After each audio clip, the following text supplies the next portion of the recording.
Nous avons vu ensemble dans la dernière vidéo les 5 meilleurs atouts du négociateur côté vendeur. Voici donc comme promis dans cette vidéo les 5 pièges les plus efficaces que vous pouvez tendre cette fois côté acheteur et évidemment comment les déjouer. Comment? Eh bien, l'acheteur s'emploie à inférioriser son interlocuteur, généralement de manière insidieuse ou détournée, en offrant par exemple un siège plus bas, en faisant attendre le vendeur une demi-heure ou plus pour lui signifier qu'il ne représente finalement rien de très important, ou encore en proférant sur un ton anodin des propos désobligeants, généraux sur les entreprises du secteur auquel vous appartenez.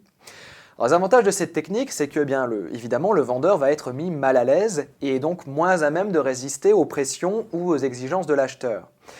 Les tactiques pour résister sont multiples. Vous pouvez refuser la dévalorisation, par exemple en partant après 30 minutes d'attente ou en sortant vos dossiers et en vous mettant à travailler pour mettre à profit le temps perdu.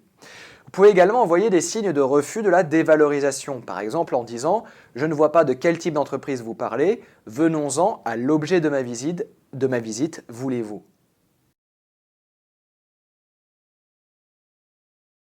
Comment? Eh bien, l'acheteur exige une réponse immédiate. Par exemple, il me faut une réponse ferme avant 18 heures.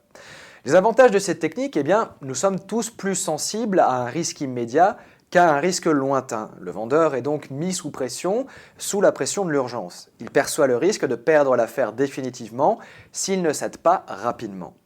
Les tactiques pour résister, eh bien, il ne faut tout simplement ne pas tenir compte de l'urgence exprimée par le client, si le bluff paraît évident. Vous pouvez négocier le délai avec fermeté, demander plusieurs jours pour ajuster votre offre ou encore imposer un délai encore plus court pour mettre la pression sur l'acheteur. Par exemple, ma proposition n'est valable que si vous me donnez votre accord dans les 48 heures. Comment? Eh bien, au mieux, l'acheteur met en garde le vendeur quant aux conséquences d'un refus des conditions demandées. Au pire, il ne dit rien, la menace est alors indirecte et elle prend la forme de rumeurs rapportées par d'autres, d'incidents curieux, etc., qui laissent à penser qu'un concurrent est sur le point de rentrer ou nous-mêmes sur le point de sortir. Les avantages de cette technique, eh bien, mis sous pression, le vendeur cédera plus qu'il ne l'avait prévu. Et pour résister, eh bien, vous pouvez tout simplement ne pas entendre la menace, reformuler les faits sans prêter attention aux commentaires de l'acheteur. Vous pouvez également adopter une attitude calme, centrée sur la recherche d'informations précises et sur la résolution de problèmes. Vous pouvez également analyser à froid la probabilité de mise à exécution de la menace, examiner les conséquences positives ou négatives pour l'acheteur et pour vous.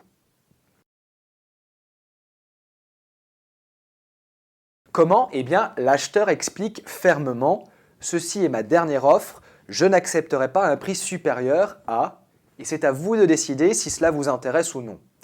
Alors, les avantages de cette technique, eh bien, c'est simplement une technique qui consiste avant tout à réduire les possibilités de défense du vendeur en lui imposant une limite budgétaire pendant la négociation.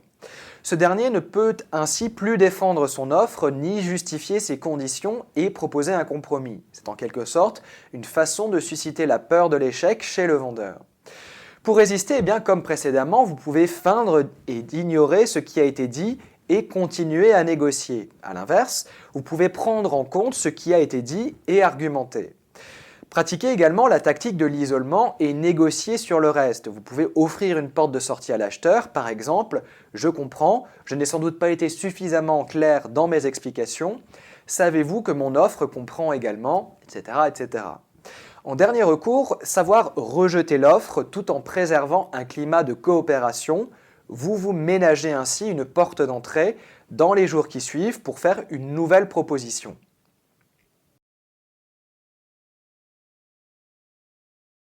Comment? Eh bien, après une négociation très dure sur le prix, un accord a enfin été trouvé. Chacun se détend, on se congratule à propos des résultats obtenus, on sourit. Et juste avant de partir, l'acheteur ajoute avec un air détaché « Au fait, j'y pense, monsieur, nous sommes d'accord que… » Alors, les avantages de cette technique, c'est que évidemment le vendeur est pris à froid alors qu'il pensait l'affaire entendue. Il n'est pas dans un état psychologique qui le laisse s'autoriser à ne pas conclure l'opération.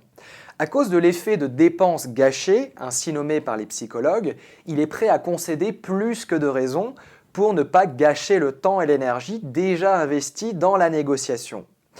Alors, les tactiques possibles, eh bien, vous pouvez tout simplement ne pas entendre la demande. Vous pouvez répondre rapidement non et faire comme si l'affaire était définitivement conclue dans votre esprit. Si l'acheteur est beau joueur, il abandonnera peut-être son ultime tentative.